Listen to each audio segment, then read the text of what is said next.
करना क्या है। अगर जिसको नहीं पता तो मेरे पुराना वीडियो देख सकता है। मार्केट में हमें चाहे निफ्टी ले लो चाहे बैंक निफ्टी ले लो, हमें ऐसा दिख रहा है कि मार्केट में थोड़ा बहुत क्या है, एक रिकवरी आ सकती है। लेकिन रिकवरी का, क्योंकि दोनों इंडेक्स में आपको दिख रहा होगा कि एक हेड एंड शोल्डर पैटर्न बन रहा है, राइट। अब लेकिन दोनों चीज़ में एक चीज़ बहुत ही रिस्की है। अगर यहाँ पे मान लीजिए ब्रेकआउट होता है, तो ऐसा भी हो सकता है कि अगर कैंडल वापस बहुत शार्पली आती है तो हमें सेल भी करना पड़ सकता है। रीज़न क्या है, क्योंकि इतने लोग अगर बाइंग में जाएंगे तो सेलिंग भी फास्ट आ सकती है। अगर मार्केट ने ये लेवल वापस छोड़ा तो फिर दिक्कत हो सकती है। ठीक है, तो हमें ये बात नहीं भूलनी चाहिए कि हमें मार्केट में इस तरह का जो प्रेशर आ रहा है वो बर्दाश्त कर ले मार्केट, राइट।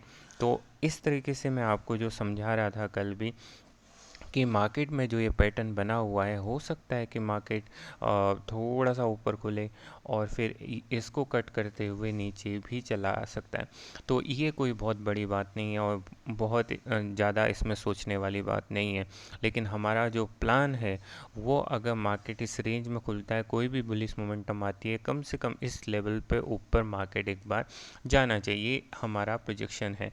तो यहाँ अगर मार्केट मिल रहा है हमको और एक अच्छी मूवमेंट के साथ मिलता है, तो यहाँ पे हम लोग एक अटेम्प्ट कर सकते हैं, क्योंकि यहाँ से लेके फिर यहाँ तक हमारा टारगेट अचीव हो जाएगा।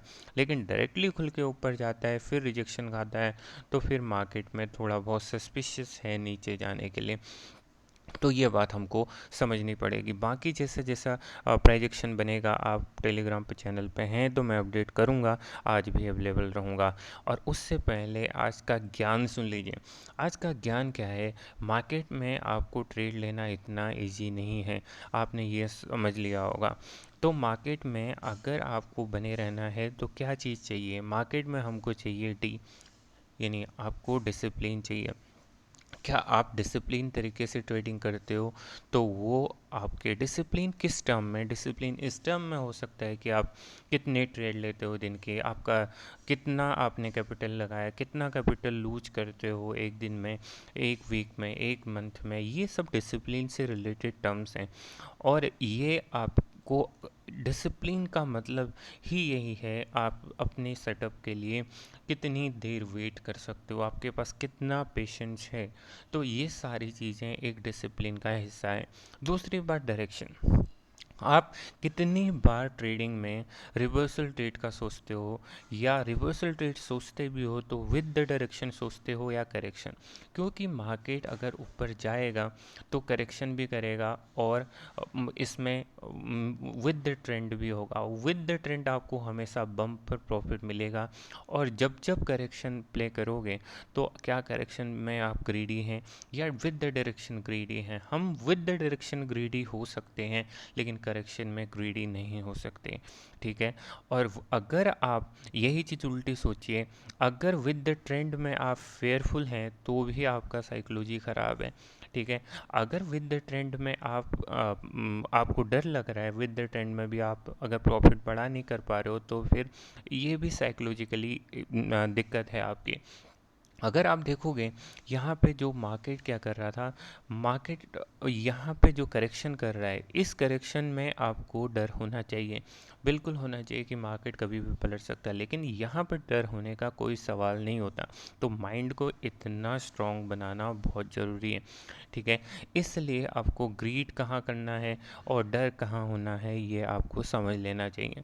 उसके बाद मार्केट को चाहिए डायरेक्शन। आपको पता होना चाहिए कि अगर मैं मार्केट में यहाँ से एंट्री ले रहा हूँ तो मार्केट कितना दूर जा सकता है के पीछे एक कहानी है। मान लीजिए डायरेक्शन है, तो आपको उस डायरेक्शन तक पहुंचने के लिए, उस डेस्टिनेशन तक पहुंचने के, D4 डेस्टिनेशन तक पहुंचने के लिए लगेगा मैनिपुलेशन।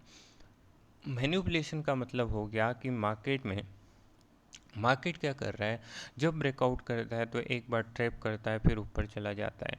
तो मार्केट में हमको एसएल चाहिए। एसएल यानी मैनिपुलेशन। कई बार क्या बनेगा, एक चैनल बन जाएगा, कई बार बनेगा चैनल का यहाँ पर नीचे की तरफ ब्रेकआउट होगा, फिर मार्केट ऊपर चला जाएगा। तो इस तरह का मैनिपुलेशन, जब जब जितना बड़ा मैनिपुलेशन उतना बड़ा मोमेंटम। तो M+M यानी मैनिपुलेशन का मोमेंटम से बहुत लेना देना, बहुत गहरा रिश्ता है। रिश्ता रिश्ता इसलिए है क्योंकि जितना बड़ा ट्रैप होगा उतना बड़ा मोमेंट होगी। और last but the not least, risk and reward. आपको पता होना चाहिए, जिसका पहला डिसिप्लिन से बहुत ही रिलेशन है। आपको पता होना चाहिए कि आपने कितना दाव पे लगाया है। ठीक है, मार्केट में दो ही प्रोबेबिलिटी हो सकती हैं, या आप लूज कर सकते हो, या आप क्या कर सकते हो, विन कर सकते हो। और आपका रिस्क रिवॉर्ड 1:2 से कम नहीं होना चाहिए। ठीक है। और एक चीज़ आपको हमेशा ध्यान रखनी चाहिए कि जब भी आप रिस्क रिवॉर्ड करो, आपका आर यानी रिस्क बहुत ही छोटा होना चाहिए। इसी के लिए काम आता है डिसिप्लिन, कि आप अपने सेटअप के लिए वेट कर रहे हो।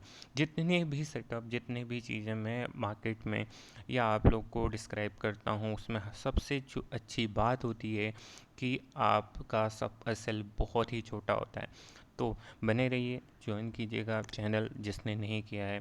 फ्री में आ, फ्री में सब चीज़ कंटेंट प्रोवाइड कर रहा हूँ। धीरे धीरे आपको ज्वाइन करना है। हौसला बढ़ाइए, शेयर कीजिए, कुछ नया कीजिए। कुछ मोटिवेशन मेरे लिए होगा तो मैं डेफिनेटली आप लोग के लिए करूँगा। Thank you.